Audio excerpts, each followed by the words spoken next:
Hi, Benny here from Falling Love with Presenting. I'm about 600 k's away from Cape Town on my way to Joburg. Beautiful day here in sunny South Africa. This tip is about empty seats. And empty seats don't just suck eggs as far as I can see, but they also suck energy. I mean, think of it for yourself. When you walk into an audience or a theater or a meeting room, and there's like a few people here, a few people there, 3 people, 5, 7, 10, 5, and a lot of empty seats in between. What does that feel like? What does it look like? What message does it convey? Certainly doesn't convey to me an essence of cohesiveness or vibrancy or anything like that. So that's why you would want to do whatever you possibly can to avoid empty seats. Now, the simplest way to avoid empty seats in any meeting or presentation is simply to make sure that you only have enough chairs for the number of people coming. It's such an obvious thing, and I didn't think of that until a few years into my own presentations. So finally caught on.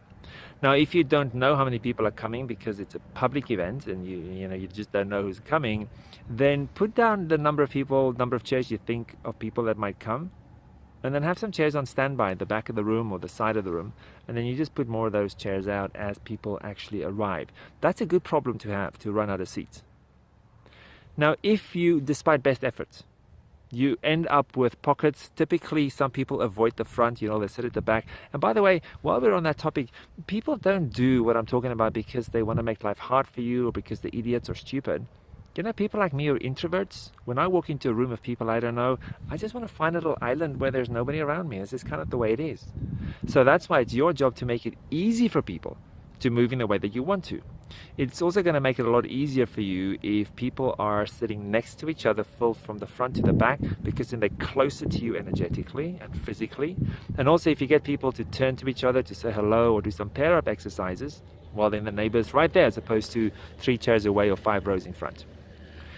Now, if for whatever reason you end up with empty seats anyway, the least effective way in my experience is to do this general kind of apologetic announcement, would everybody please move up to the front?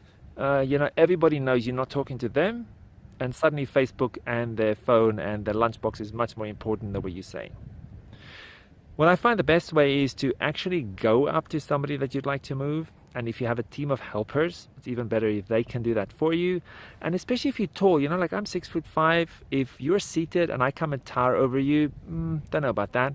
So you might just want to go down and lean next to them and touch their arm if that's okay, or their shoulder, or even the chair, and just say, with a smile, I need to move this chair. Could you please stand? Most people will do that if you ask them politely and firmly. And then once they stand, you take them and you point them and say, please sit over there for me. Just ask them clearly and confidently with a nice polite smile what you want them to do, and most people will do that. That's it for today. If you have any comments, questions, tips, observations, post them or comment. Until next time, big hugs and bye for now.